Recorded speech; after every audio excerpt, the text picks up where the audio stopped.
SL, right? Not stop loss, but strong low, right? That's the short term, right?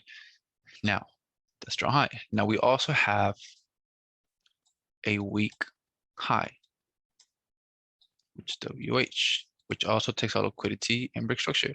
Then we have a weak low, which also takes out liquidity and break structure. But how do we combine this? Let me show you. So when we have strong low, when strong low is formed and a point of interest, they're pretty much always formed in the POI, right? When strong low is formed in a point of interest, or just strong low in general, it will automatically, hear me out, it will automatically create a weak high, okay? It will automatically create a weak high. So once that strong low is formed, we know automatically that a weak high is going to be created.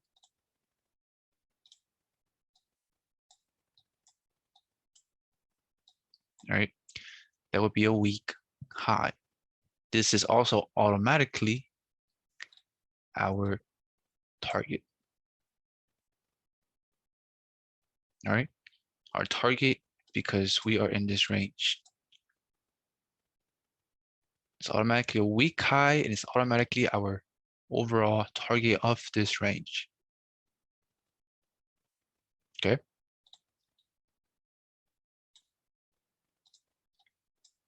So the same thing, once a strong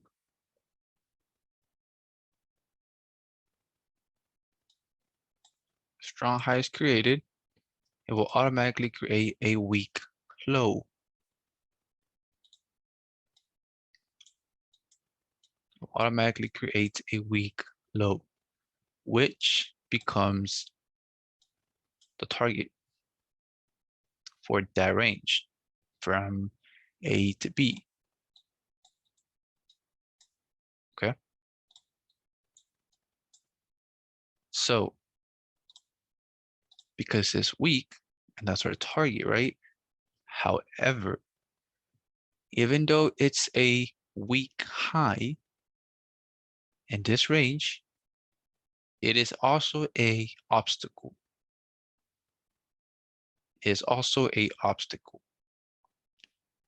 And for those that don't know what an obstacle is, it is something in the way of the overall direction or move. So what do I mean by that? I mean that this high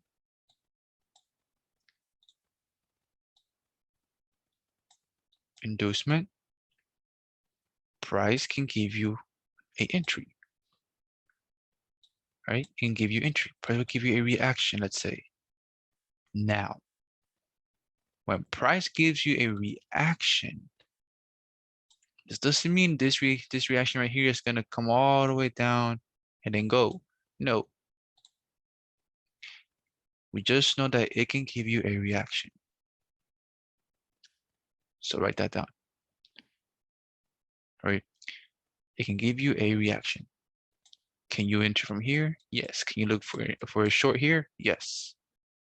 You can look for potential shorts here if it has liquidity, of course. Internal liquidity and inducement.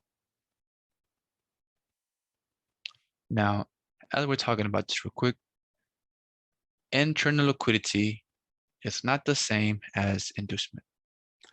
Internal liquidity, it's what's inside the range when it's forming.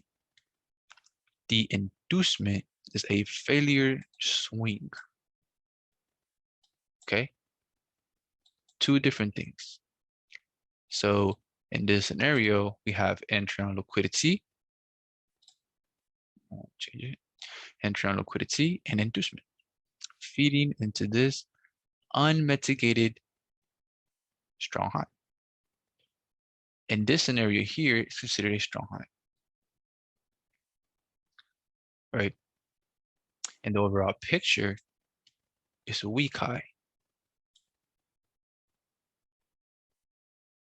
right? But why is it a strong high? Well, now it's time to dig a little bit deeper into the ranges. When a range is created,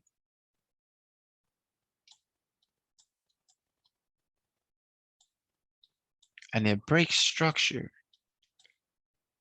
a new range will be created. If this range is the 1 hour from here to here, then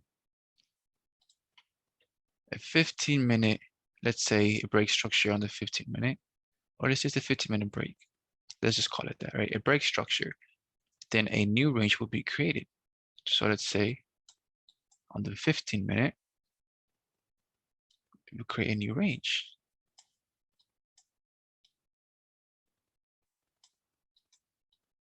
After it broke this structure. So that's where you get a pullback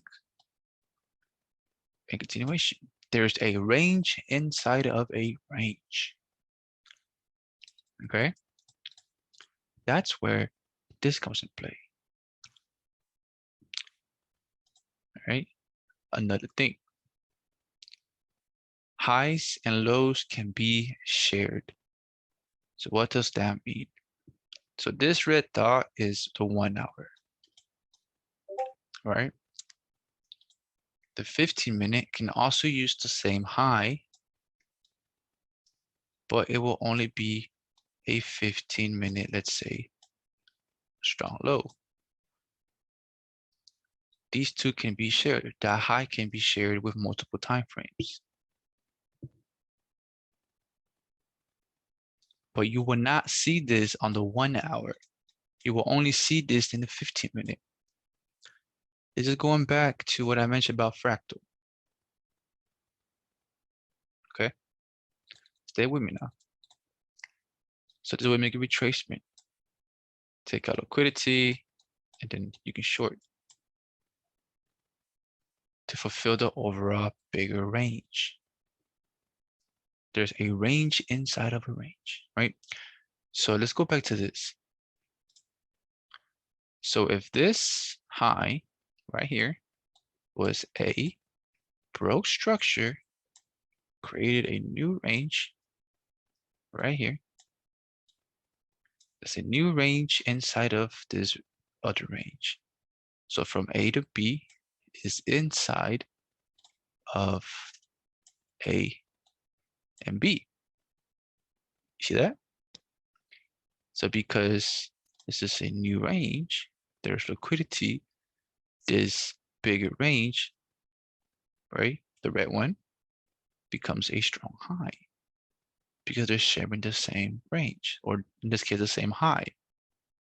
That's why we can get a reaction from here. And this can go and then give us that move to fulfill the bigger range. So far, making sense? Now, you gotta be careful, right? Because if this already fulfilled the bigger range, it will still give you a reaction, but it will fail. It will fail to break this low right here. And because price fails, that becomes a what? Weak high, failure swing. That just feeds more liquidity. So you will get taken either break even or a loss. And that's why your move didn't go. That's why it didn't work. Okay. You have to understand this. All right. So that becomes weak, it will get taken. But if it's not, then it'll go. Regardless, your target is gonna be this low. Remember, we target external ranges, right? That's our target for every single range. Okay. So that's on that. Let's go to this one over here. Just colors. There we go. Right. So I hope this made sense so far. So now let's delete this.